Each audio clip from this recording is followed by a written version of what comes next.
Hello, everybody, and welcome to Planet SkyFF, the world where everything revolves around £50,000. My name is Such. And my name is James. You still in the hunt, James? Still in the hunt for the 50 big ones? I can't have lost it yet. No one's lost it at this stage, have they? No. If you've used five transfers and you're about 200k, you're in trouble. That might be a little bit of an issue, but game week one review. So we'll just have a quick look through our teams, a quick rundown of anything that we learned from the games at the weekend. And of course, if there's any questions that we've had in on Twitter as well, we can have a look at it, kind of look forward to our captaincy and so on and so on as well. But I scored James 85 points, which No, I you thought did. was No, you didn't. decent. No, you didn't. You got 87. But I didn't captain Jesus on Friday. I thought I had Jesus captain on First day. Friday. Yeah, tell me about it. Like missing a captaincy. Thank God he blanked for only 2 points, mate, because that could have been painful. I thought I'd done quite well, but when I looked at the scores in Slack for the patrons, a lot of 90s, low hundred. I mean, I wasn't out of the ballpark, but there were a few in the low 90s or hundreds. But then I also saw quite a few that had used a couple of transfers here and there as well. So 85 is with no transfers. That's right. It's a Mm. decent start. I mean, I'm on 96, but feels a bit false because I've used two transfers. So there's every case to say you're ahead, really.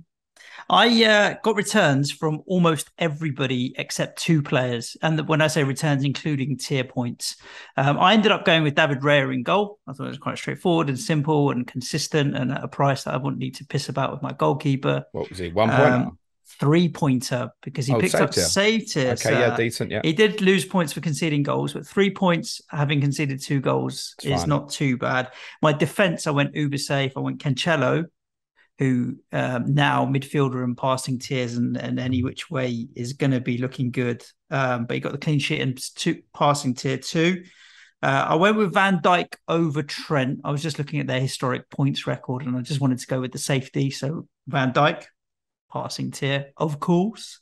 Dyer and Romero doubled up on Spurs defense, passing tier for both, of course. Dyer got a goal as well. Sorry, Dyer didn't get a passing tier, he only got a goal. We'll come back onto that. And my failure in defense was Nico Williams, who ended up on a 0 pointer because he got nothing and conceded two goals as well. So he was a flop. Salah, Rodri, and João Pedro in midfield. João Paulinho. Oh, so João Paulinho, excuse me, and Jesus and Haaland up front. I captained Salah and Haaland, as probably the majority of the game would have done on Saturday and Sunday.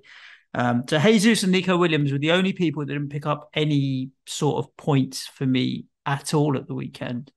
But other than that, fairly happy and didn't have to use any transfers. I've got coverage from Spurs, Arsenal, City, Liverpool for my captaincy for a little while. So I'm gonna be going into this weekend and doing nothing, I think. So what you 5-3-2? Yes. So you're not thinking about the Haaland. You obviously can't go Haaland to Son. Are you No. thinking about Haaland to Kane on Sunday? A lot are going to do it. Um yeah, I'm thinking about it. So Yes, I'm what thinking a lot are about going it. to do is exactly what I explained last week. You go Haaland to Kane, you get Kane against Chelsea, and then you got Wolves at home, and then you go back again for Haaland against Newcastle and Crystal Palace. Then you have a decision to make whether you go back again or not, because Mm, there's Kane obviously on the Sunday at Nottingham Forest, but then they always play on the same day. yeah. And there are other ways to maneuver it as well. There's certain ways of doing it with you. For example, if you don't have Mo Salah this week, you might want to move to Monday, which is now a position, unbelievably, that I'm in. I don't Right. own Mo Salah at the moment. Um, so I'm not sure if I had the best backup plan, but the backup plan I had was for an injury to Thiago. We involved making two transfers, and that's what I ended up doing, and it included removing Mo Salah. So, as always seems to happen to me, and I'm not the only one, early injury right at the start of the season Mm, to Thiago. So, um, I ended up in a bit of bother on Friday because I decided that I was going to basically go blanket Tottenham defense. yeah. I honestly was going to go Doherty, Perisic, Dyer, Romero, and Cancelo as a back five. And obviously got the news at kind of 12 o'clock. Uh oh. problems. So didn't have too much time to deal with what I was doing, had a quick look at a plan, and I went with consistency. And one of those consistency ideas was Thiago. And the honest truth is, I didn't have a plan of what was happening at that point till after Crystal Palace and Arsenal went by. And I went, this is what I'm going to do on Sunday if something happens to Thiago. So I went with, in the end, 4-4-2 start with, was Alisson in goal. Back four of Cancelo, Romero, Eric Dyer, and Koulibaly. I went for in midfield Salah, Thiago, Bruno Guimaraes, Paulinho, up front Jesus, and Haaland. So on Sunday, with Thiago injured, I removed Thiago and Mo Salah for Marcus Rashford and Kevin De Bruyne. The point of making it 2 transfers was there was nothing enabler-wise that I liked of any of the teams playing on Sunday. There were loads of good enablers in this game potentially, but none of them playing on Sunday. And I took the viewpoint that I'd punt Marcus Rashford for 2 games, the Brighton game and the Brentford game, potentially move him again, which I may well do. And alongside him, I brought in Kevin De Bruyne, again, to take advantage of the 2 City games, possibly chain it again, make another assessment Saturday night. So 7 points from them 2 is not great. Rashford was toilet, to tell you the truth. Wish I hadn't done that. Wish I hadn't have bothered. KDB could be an extremely good differential, I think, for me at the weekend, because I don't think too many are going to, let's say, of the engaged players, I don't think too many have got him at the moment. So I think he could be a good differential for me at the weekend, though, yes, like almost everybody else that will captain. Haaland, Rashford, I might move on to something else Sunday. Okay, decent start, 96 points. I captain Salah. Saturday, the big decision for me is obviously, do I go back to Salah Monday night? Monday night now. I was going to say, that's your next kind of decision you got to make now, is what you're going to do. Yeah. And that's probably the more likely in terms of movements of what I do. So it would mean probably moving Rashford to something on the Sunday and then De Bruyne back to Salah on the Monday night. But then I'm at a point I've used 4 transfers already. I'm not in love with that. And I do wonder, with Liverpool not playing till the following Monday again against Manchester United, whether Alisson can just carry me through Monday night. Mm-hmm. And I might just go with that, because it does feel like waiting the extra week might be the better play for me, actually. Yeah. So it's not a guarantee that I get Salah back for Monday night. Having Alisson as my one Liverpool option is not ideal, but that might be what I end up doing captaincy-wise on Monday night. From a captaincy perspective, I guess the interesting one is Sunday, isn't it? Yeah, I mean, I don't captain Sunday. Well, I don't own attacking Spurs as it stands, so my options are obviously either Dyer or Romero, or obviously the legend that is Nico Williams. So as it stands, it will be Dyer, but I think it kind of makes sense for me to do that daisy chain to Kane and captain him. And then I'm going to get the value of using the transfer to do that. At the moment, I'm intending not to do it. My intention on Sunday, as it stands, would be to captain Koulibaly. Because I think of the 3 centre-backs I've got in that fixture on Sunday and no West Ham, not in the Forest coverage, I think he's the most likely to be hitting the passing tier clean sheet combination. He's the most likely. Although I have much more confidence than normal that we can go there and get something at the weekend, as you know. But that's the way I intend to play it at the moment. I think my thought process on the hokey cokey is, one, maybe what I do with Salah in the short term is possibly going to be more of a priority for me than this hokey cokey, which is another 2 transfers. And I feel like it's difficult to put value on it at the moment. Like if we go to Kane, which is the one most to be thinking about, because a lot, say, I got 5-3-2s, won't be able to go Haaland to Son, for example. Let's assume Kane. What do you actually want from Kane from them 2 games? What are you happy with before potentially you transfer him back again? What do we want from it? It's 2 transfers, basically. So what do we want? 30 points? Yeah, I'd say so. It feels like a big ask when that first fixture Chelsea away. Yeah, true. I feel like for it to be justifiable, you've got to captain him twice. And I think what I would say is, in most cases, most people who buy Kane in, for example, probably will. They will captain him against Chelsea and they will captain him against Wolves the following week. I'm looking at it going, it's the 2 transfers. Do I have an alternative the following week? Well, yeah, within the same team, would say Romero and Dyer possibly pretty good things for passing tier and clean sheet against Wolves. And I've got Jesus at Bournemouth as well. Mm. So my thought process is probably not to do it at the moment. It's not to say that I'm not going to change my mind and do it, but right now I'm looking at leaving it, I think, Okay. and going without the two Tottenham attackers because it's just I don't think it's brilliant. Chelsea No. away Wolves. I mean, I think we can read a little bit too much into Southampton were absolutely dire on Saturday. Um, there's a few things to just like to just cover off statistically from each of the games from the Yeah, for weekend, sure. It'd be nice to kind of see tier point which I or just who was think interesting on the is old tier points or just a anything. few interesting talking points from each of the 10 fixtures. So most of this won't be new knowledge to people, but it creates interesting discussion points. So Anderson and Gay, both 91 passes on Friday night against Arsenal. Anderson also 6 tackles in the match as well. I think, again, standing up to show those two potentially are going to be very, very good assets potentially at certain points this season as go-tos. Mm. More now, say, than the Brighton centre-backs, which I'll come back onto in a bit. It's just their fixtures are rough, but you need to bear it in mind. And obviously the Arsenal guys without it again. Now Saliba looks brilliant at 7.4 at the moment. And I think anybody who saw the performance would think more and more, oh yeah, it's every chance he's going to stay in the team because he looks very, very good. I'm not convinced about these passing tiers being there though. Now for 7.5, you're less bothered. But if you're sitting there with Gabriel at the moment, I think what I'd said, I've been saying it for about a year. It's game status with them. They don't play the same at 0-0 and 1-0. They change. As soon as there's a goal in the game, they change the way they play. And Yeah. that's why, if they score early in games, honestly, it doesn't matter who they play. Quite often, your Arsenal centre-backs are not going to hit passing tier. Mm. It's a common recurring theme. What you actually want is Arsenal to score with 10 minutes to go or something. Yeah. It's your most likely way of hitting the clean sheet and passing tier combination. Saliba at 7.4 is really interesting. I think he's one for me now. If I fall into another injury going into before a weekend, Yeah. say I suddenly find out tomorrow that Gomeres is unavailable, I would seriously consider going to Saliba on Saturday at the moment.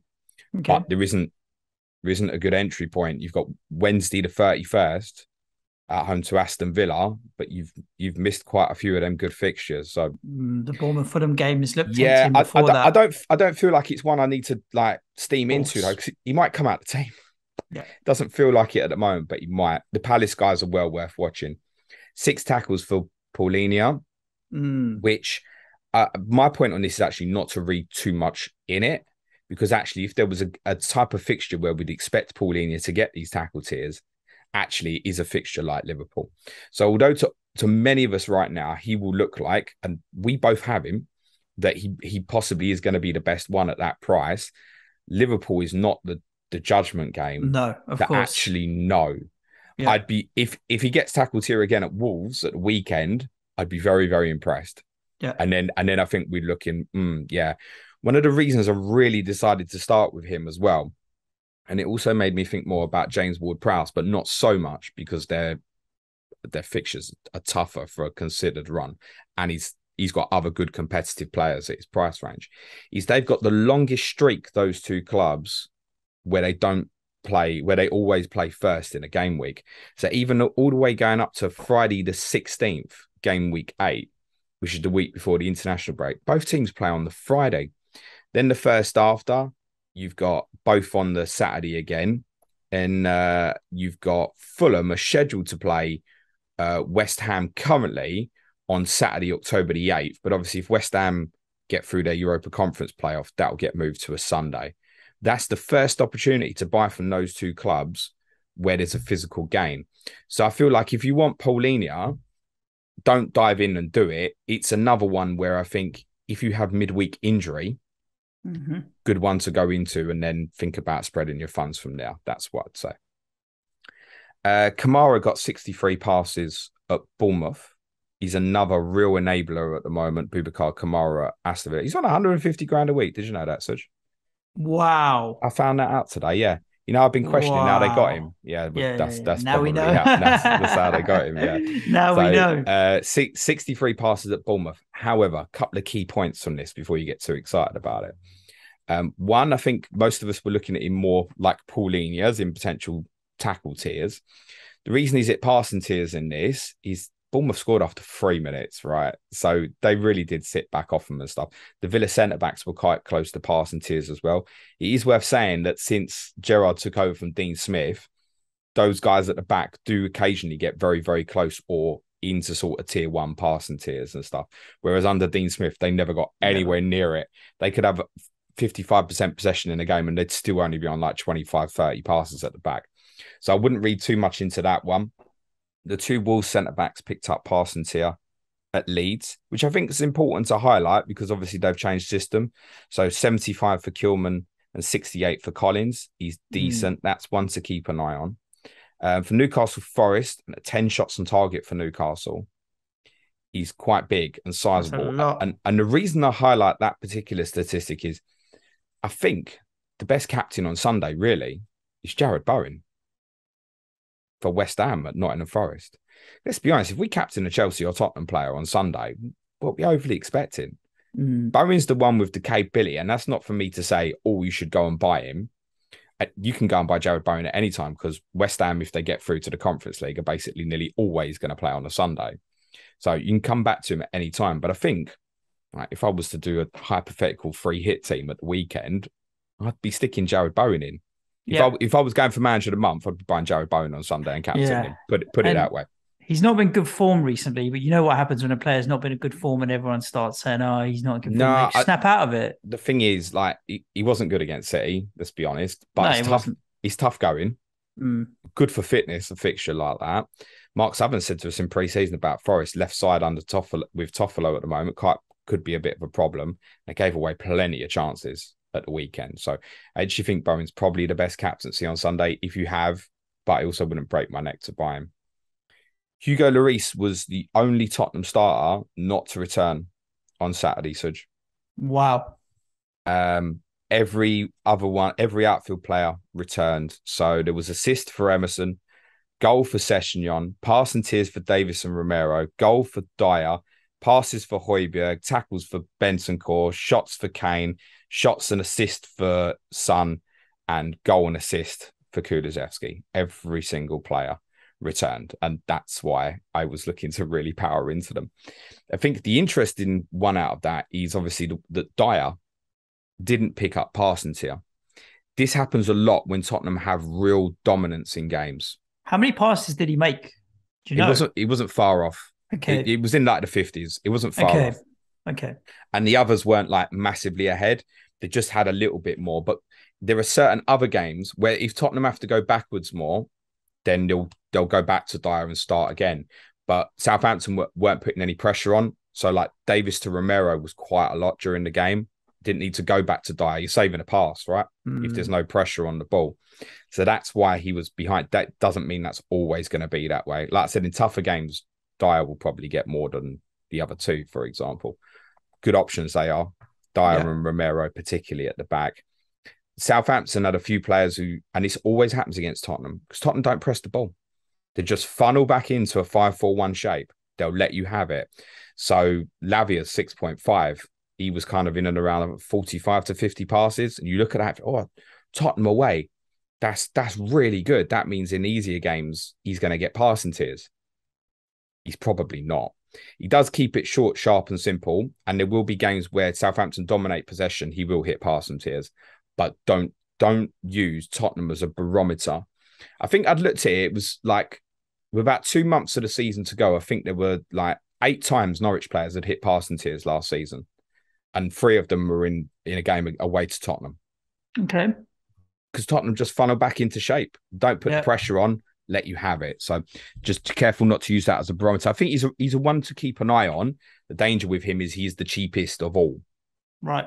But he's also never going to be more, I don't think, than the 5 points at very, very best. Don't see attacking returns. I mean, Romeo played in a more advanced position. So they played 5-3-2, which they haven't been playing in pre-season. Lavia played deeper than the other two. That might change because in pre-season they'd be going more Lavia and Ward-Prowse and sort of Stewart, Armstrong and a Rebo off of Che Adams, for example. They're probably more likely to play something like that against Leeds. It's another one not to steam into. It's one I think in a few weeks, if he shows consistency, again, midweek injury you might want to go to because there isn't an entry point. There's no entry point to go there. So Southampton, Fulham in enablers, Paulinia, Lavia, possible players to consider when you have like a midweek injury. You get that Thursday news. Oh my God, this player's out on Saturday. That's the time to go and get them. Okay. From Everton, Chelsea, passing numbers weren't that high for Chelsea, which I think is surprising. I think if you vision Chelsea winning 1-0 at Everton, you could vision Thiago Silva being in sort of the 90s, possibly even 100 for passes or so. Only 62, as per Laqueta 61, Koulibaly 49, but he was withdrawn after 75 minutes and there was a lot of added time. So whether he would have hit 60 in an extra 20 minutes is probably borderline. The way the game was going, he probably wouldn't have, in fairness. But might be something to keep an eye on, that those passing numbers nowhere near as high as we would normally expect with Chelsea. In the Leicester-Brentford game, all three centre-backs hit passing tier. And so did the double pivot in midfield of Tielemans and Didi. Again, that probably has a lot to do with Brentford, but interesting considering they were winning for a lot of that game. Yeah. 2-0 up, good numbers, really good numbers, really strong. When they're in possession, those guys are going to hit the tiers at the back. So Fofana, if he stays, he's still potentially going to be very interesting. Obviously, if he goes to Chelsea, he'll also be very, very interesting. Yeah, price will be good. Absolutely. I mean, 7.5, he's arguably great either way. The only thing I'd say is 7.5 Fofana versus 7.8 Romero. I'd rather pay the extra, because how many clean sheets Fofana's going to get? He's pretty unpredictable. Where are we on that? Chelsea have had a bid accepted? So the latest I heard today, recording Wednesday afternoon, is that Fofana's not that fast, but his agent is pushing for the move. Okay, understood. And if that's the case, I don't think he'll go. And he's already looking like a lot. Like supposedly Chelsea have had 75 million turned down, right? How much higher do you go? Yeah, exactly. Lewis Dunk, do you have any passes at Man United on Sunday? Have a guess. 45. 13. What? I was going low for to just be low. In fairness, I know you were going to West Ham, so you didn't watch the game, right? 13 passes. This is exactly what I warned last week. He hasn't hit passing tier since March, and that's miles off. 13. That's unthinkable. Honestly, if Brighton played at Man City 6 months ago, I would expect Lewis Dunk to have more than 13 passes. And they dominated a large part of that game, right? That's what I said. They've changed in the last couple of months. The passing tiers aren't there. So I think our kind of go-to for a consistent clean sheet / passing tier player as the season goes on looks far more likely to be Crystal Palace than Brighton at the moment. Okay. So it's just not there at the moment. If you're looking for Brighton players, and they do, you should be aware it's a long way off, but there is that Friday night game with Brentford in a couple of months. And the instinct will be, oh yeah, Lewis Dunk. At the moment, he doesn't look like them passing tiers are going to be there. And finally, from your game, Suj, on Sunday, Cancelo, highest pass of the weekend, 106 passes. Other than Haaland, every Man City outfield starter was on 48 or more. Kevin De Bruyne was just outside tier 1. 80% possession. Jack Grealish, tier 1 passing. Yeah. Obviously, all four defenders and Rodri were comfortably tier 2 passing, and you would expect similar from them this weekend against Bournemouth as well. For sure. Yeah, there's some good value in there. I mean, if you wanted to really cheap out, but I mean, Nathan Ake's still 8 million, and you've got Romero, like you said, at 7.8. It's just not worth the extra. I feel more and more like if people have gone Ake, I think you're in a good place at the moment. Like, I think he'll probably stay there for a while, it feels like, but I also feel like it could change it at any point once we get probably beyond sort of the Newcastle fixture. But I think you're okay for the weekend if you've got Nathan Ake. Kevin De Bruyne didn't hit any tiers other than the assist. Yeah. I mean, normally a lot of the play goes through him, though. You'd expect him to pick it up and pinging it about. With him, he's going to be really dependent this season on positioning. So if he plays like he played against Liverpool in the Community Shield, where essentially without the ball, they're going to 4-2-4 and he's going right alongside Haaland, he's going to be nowhere near passing tiers. Nowhere near it. Games like the weekend where Gundogan's playing and Gundogan will run beyond him, he's got far more chance of being involved. Listen, we've been there many times before. We know KDB can hit the passing, the tackles, and the shots. And in one game this season, he'll do the lot again. He normally does do it once a season. Full And house. Saturday could be that game. But despite owning him, I don't think there's a doubt in my mind about captaining Haaland. I find it very difficult to imagine that anybody who owns Haaland isn't going to captain him on Saturday, unless they forget to do it. What would you say, Serge, to people who decided not to buy Haaland on Sunday or didn't already own him? What would you say to them? I'm the same thing I've been saying all week. I think this game's a little bit different. I think this game's a little bit different to FPL.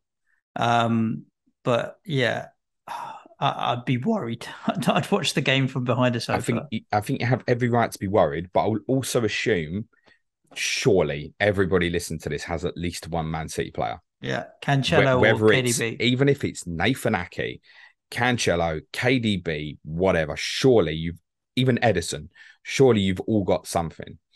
What I'd say is, if you go to Haaland, and bearing in mind a lot of people are going to chain it and actually move off him on Sunday. So in your mind, I think you really have to judge this as one game. So if you're sitting there with Cancelo, what's your expectations for Cancelo on Saturday? He's got 9 points against West Ham, but booked. Realistically, I think everybody who has Cancelo has a reasonable expectation to expect 10 points on Saturday. Yeah. Yeah, it's not a guarantee. We know that. If he plays 90 minutes, the passing is a guarantee, I would say. Clean sheet is obviously not. They could win 9-1, for example, right? But you had every reason to hope for a 10-pointer. So if you're sitting there and you haven't got Haaland and you're thinking, I've got to buy him because I've got to get him for this week, I think he's got to get a hat-trick. Yeah. To be worth it. I wouldn't do it. I'd leave it. I would just captain Cancelo if that's what you've got. I think Cancelo's the second best captaincy option at the weekend. I mean, KDB's second for me. Cancelo's third. Fine, preference. I'd rather have KDB, but because of the a different variety of way that he can score points. Not saying Cancelo can't, but more likely to. Someone will be listening to this and going, "Oh shit, we should have bought him Sunday. Haven't done it." I would say, look, the chances are he's not going to blank at the weekend. The chances are he's going to return. And yeah, you're going to lose out a little bit. Remember, everyone else is going to captain Haaland. So if you captain Cancelo and he does get that 10 points, you got 10 more points on Cancelo than everybody else. Yeah. It's just a case of then what Haaland does. So Haaland got 2 at West Ham. He's got 14 points.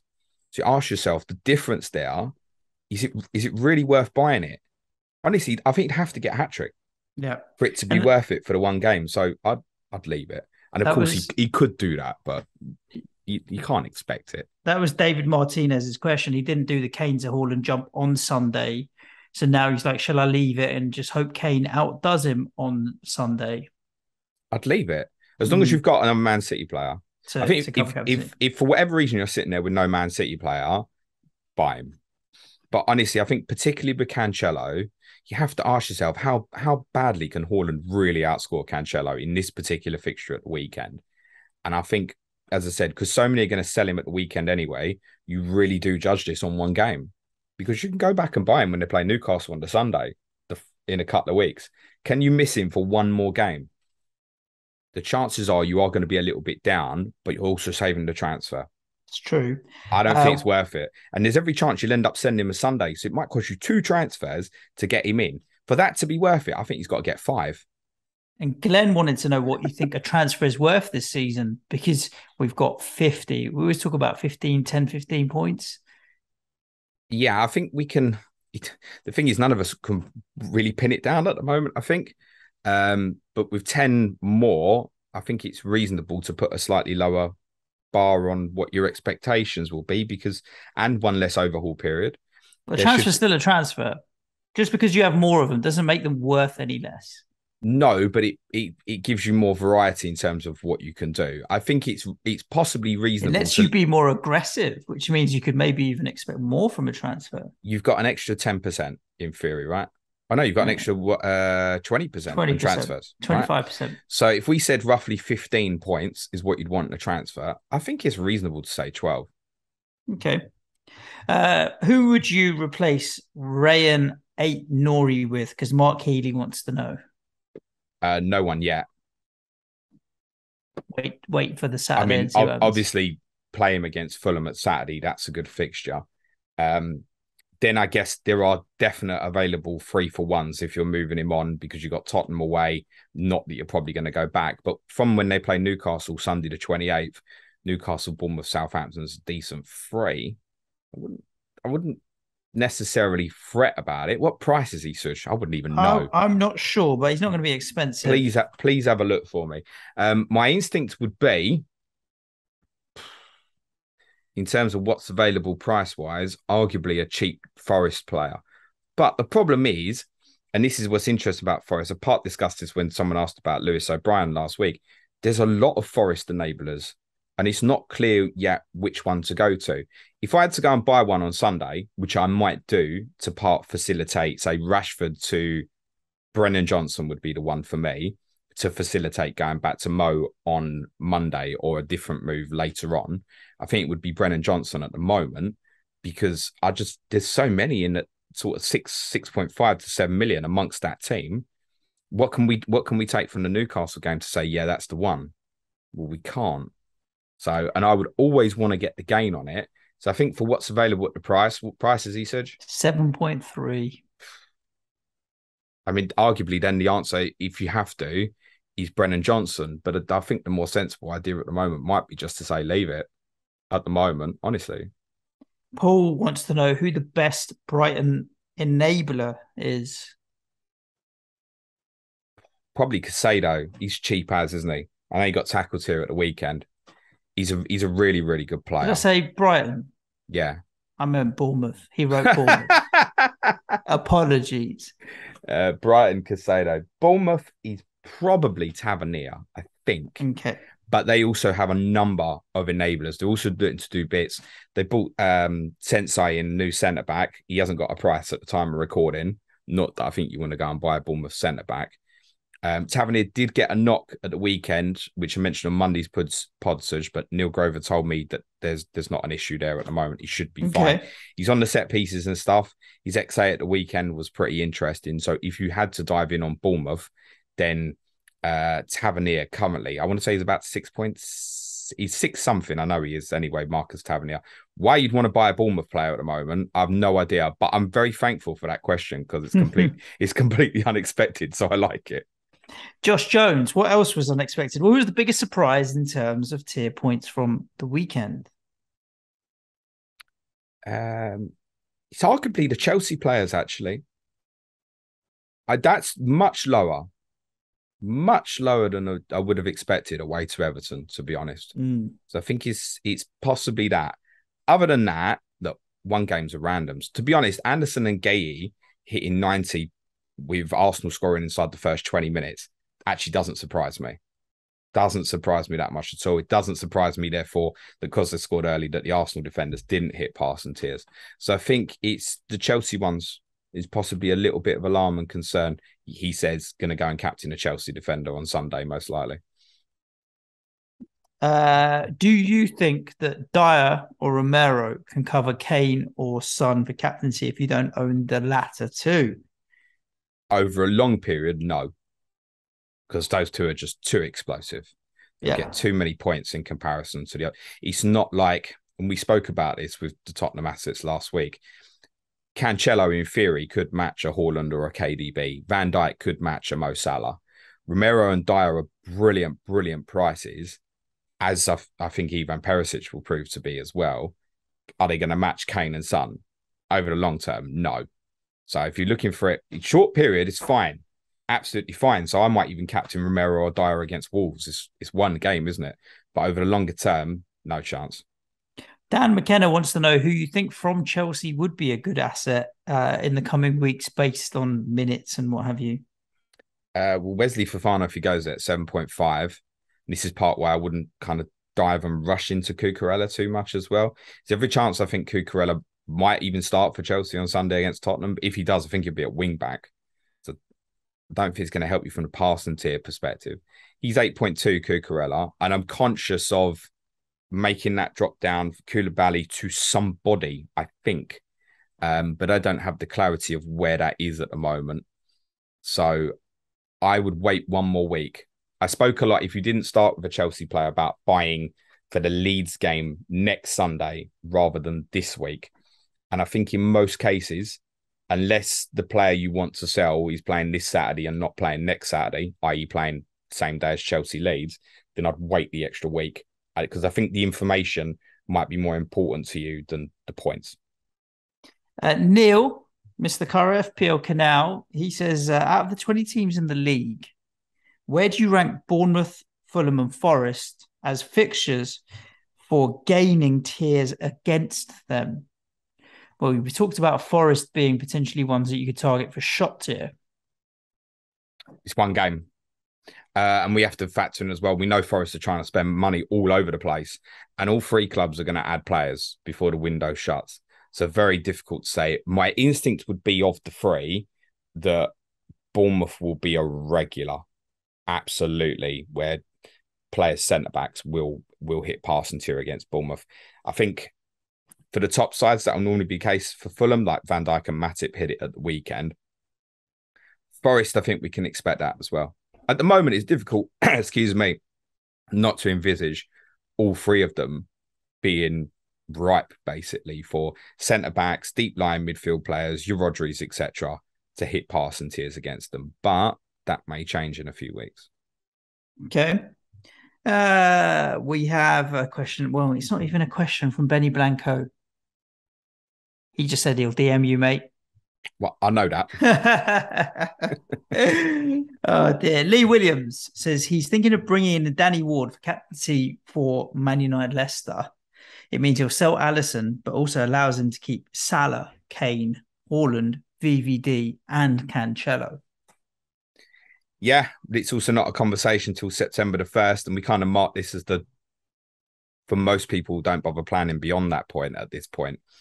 So, yeah, I think that's one that all of us will have in the back of our mind. If he goes to Ward now, he can keep those players up until then. No. I wouldn't bother.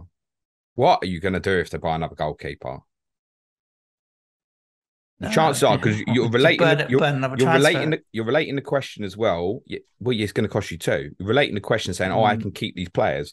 Presumably, you're going to be on the limit, though. Otherwise, you just go over 6.5 or a 6.6 or something. So you're going to be stuck. And it looks like that they're not going to buy a goalkeeper. But guess what? If he has a nightmare against Arsenal at the weekend, has another nightmare against Southampton the week after, and Leicester have suddenly conceded 8 goals in their first 3 or something, they might change their mind and they might go, actually, yeah, we do need a new goalkeeper. So I absolutely would not be, if you've got him, fine, not a problem. But in terms of buying him now, no.